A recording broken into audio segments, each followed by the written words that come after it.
वैशाली मुख्यालय हाजीपुर और गणतंत्र की जननी वैशाली के बीच एक छोटा सा कस्बा लालगंज प्राचीन काल से अपनी गौरव गाथा के लिए जाना जाता है।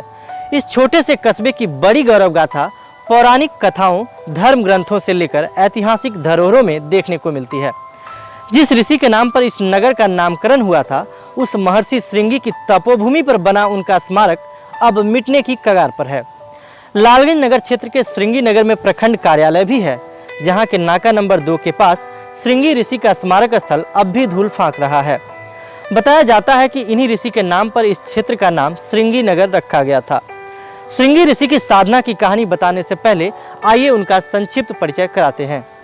आदि महाकाव्य वाल्मीकि रामायण में वर्णित है कि अंग प्रदेश में राजा रोमपाद के यहाँ श्रृंगी ऋषि का विवाह हुआ था। अयोध्या के राजा दशरथ को जब संतान नहीं हो रहा था, तब वे कुलगुरु वशिष्ठ की सलाह पर अंग प्रदेश वहां उन्होंने श्रृंगी ऋषि से पुत्र कामेष्टि यज्ञ कराने का अनुरोध किया। उसी यज्ञ के फलस्वरूप राजा दशरथ को श्री राम, लक्ष्मण, भरत, शत्रुघ्न 4 पुत्र हुए। तत्पश्चात राजा दशरथ ऋषि के साथ नारायणी नदी किनारे बसे इसी लालगंज में पहुंचे थे। एक बार जनकपुर जाने के क्रम में गुरु विश्वामित्र ने लालगंज पहुंचने पर श्री राम को श्रृंगी ऋषि के उपकार के बारे में भी बताया और इस तरह श्रृंगी नगर ज्ञान और अध्यात्म का केंद्र बन गया। करीब 1957-58 में भारत सरकार से सम्मानित और टेकारी राज दरबार के तत्कालीन राजपुरोहित पंडित सुदामा मिश्र शास्त्री की देखरेख में लालगंज के जलालपुर में नारायणी नदी के तट पर विष्णु महायज्ञ का आयोजन हुआ था। इस यज्ञ में पंडित सुदामा जी को मिली दक्षिणा की राशि से संतों की प्रेरणा पर उन्होंने बनारस से श्रृंगी ऋषि की सफेद संगमरमर की प्रतिमा मंगवाई। कई वर्ष बीत जाने के बाद तत्कालीन बीडीओ ज्ञान प्रकाश दुबे पंडित जी के उत्तराधिकारी त्र्यंबकेश्वर मिश्र और धनंजय मिश्र आदि से मिलकर प्रखंड परिसर में आयोजित विकास मेले के दौरान एक छोटे से स्मारक में मूर्ति की स्थापना करवाई। हालांकि वर्तमान परिदृश्य में यह स्मारक स्थल अपनी दुर्दशा पर आंसू बहा रहा है, जिसकी सुधि न तो सरकार को है और न ही स्थानीय प्रशासन को। प्राचीन काल से ही श्रृंगी ऋषि का यह आश्रम है मंदिर के निकट, जहाँ पर नील की खेती भी अंग्रेज़ों के ज़माने में हुआ करती। फिर यहाँ जलालपुर में एक यज्ञ के बाद इसी परिवार के लोगों की प्रेरणा से, वेदांती जी की प्रेरणा से एक श्रृंगी ऋषि की मूर्ति आई, उसकी स्थापना हुई और यह चमन ऋषि पहले जो था अब सिंहिया कोठी के नाम से लोग इसको पुकारते हैं। यह बहुत ही और इन्हीं के ही आशीर्वाद से वो चारों राम, लक्ष्मण, भरत, शत्रुघ्न श्रृंगी ऋषि के आशीर्वाद से ही वो जन्म लिया हुआ था। पुत्र की जननी वैशाली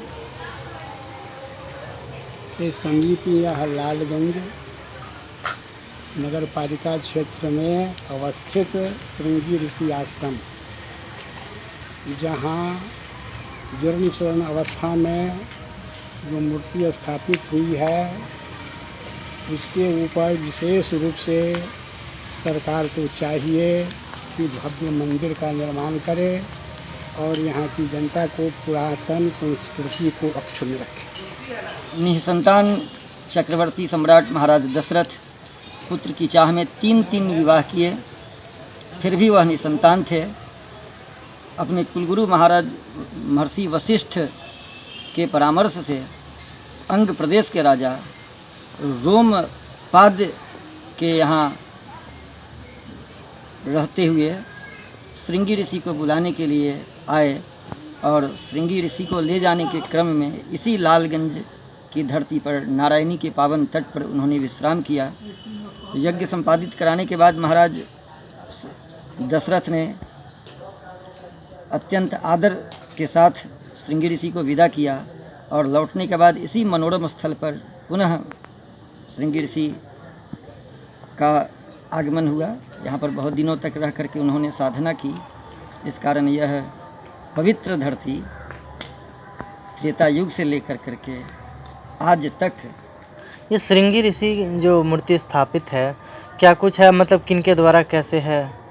ये 1957-58 के आसपास जलालपुर गांव में, लालगंज के समीप जलालपुर गांव में एक विष्णु महायज्ञ का आयोजन किया गया था, जिसमें देश के प्रसिद्ध विद्वत गणों का आगमन हुआ।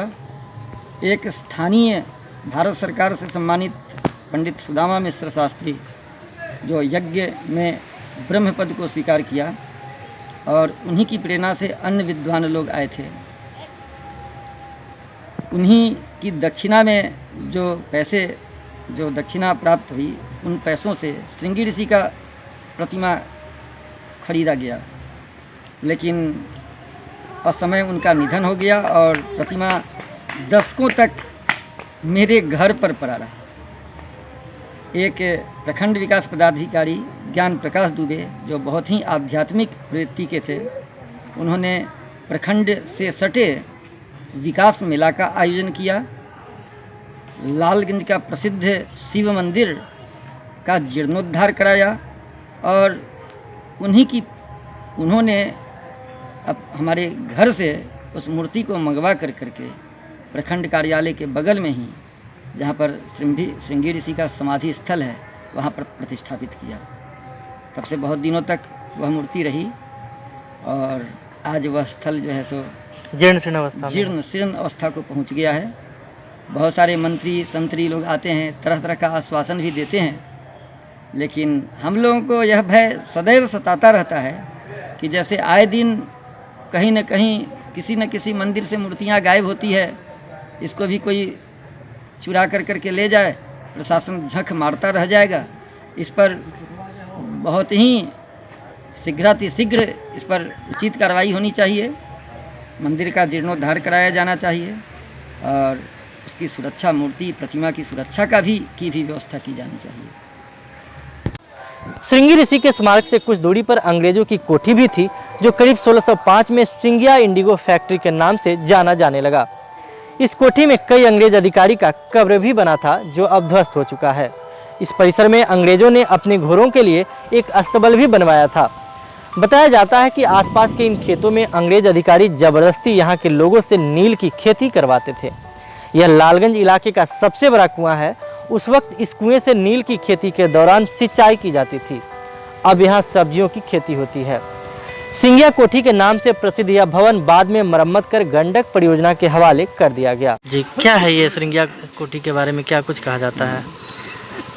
यह कोठी बहुत पुराना है, अंग्रेज़ों का टाइम का है। इसमें अंग्रेज़ लोग रहा करते थे। बगल में नील की खेती करवाते थे, लोग जबरन करवाते थे। वो लोग काफ़ी संख्या में बहुत दिनों तक यहाँ रहा। मरणोपरांत उन लोगों का ग्रेव भी यहीं बना हुआ है, जो कि उसके 8-10 ग्रेव के बाद में चारदीवारी भी थी। धीरे धीरे लोगों ने, जिनकी ज़मीन आसपास में थी, उसको तोड़ करके उसको इन्वेस्टमेंट कर लिया। इन्वेस्टमेंट करने के बाद उसमें जो ग्रेव का था नाम में, वो सब भी एक एक कर तोड़ करके संभव अभी 1-2 बचे होंगे। बताया जाता है यहाँ एक बहुत बड़ा कुआं भी है पास में। इसके बगल में एक बहुत बड़ा 2 कुआं के बराबर का एक कुआं है, जिसे बड़ा कुआं के नाम से जाना जाता है। जस्ट एक नीला कोठी का जो कार्यालय है, चाहे जो ऑफिस है, जो इसका ये है, इसके जस्ट बगल में, इसके बगल में उत्तर की तरफ है वो कुआं का बनाया हुआ ये कुआं है। और हम लोग बच्चा थे उस समय, दादाजी बताते थे कि यहाँ नील की खेती होती थी, और नील यहाँ तैयार अंग्रेज के समय में होता था। अच्छा। और सब यहाँ से माल बाहर जाता था। आसपास का जो भी खेत है सब में नील की खेती होती थी? हाँ, सब में नील की खेती होती थी। हम लीज पर लेके खेती करते हैं यहाँ। अच्छा, अब यहाँ सब्जी की खेती होती है? यहाँ सब्जी की खेती होती है। तो इस कुएं का उपयोग अब सिंचाई में होता है या नहीं? होता था। अब तो कुआं में वाटर लेवल बढ़ने के कारण पानी गर्मी में कम जाता है, और बोर्डिंग से सिंचाई होता है। बोर्डिंग कराए हैं। कहा जाता है 7 कुआं का है एक कुआं ये। ये बहुत बड़ा कुआं है। पहले इसमें नाव, छोटा नाव चलता था कुआं में, और सीढ़ी से पानी निकाला जाता था। इसमें सीढ़ी बना हुआ था। अच्छा। जैसे जैसे समय बदला है, सीढ़ी बंद करके इसको गोल जुराई कर दिया गया। वर्षों बाद वैशाली टुडे ने आप सभी को लालगंज के इतिहास से रूबरू कराने की एक छोटी सी पहल की है। आपको हमारा यह प्रयास कैसा लगा? वीडियो के कमेंट बॉक्स में अपना विचार अवश्य दें।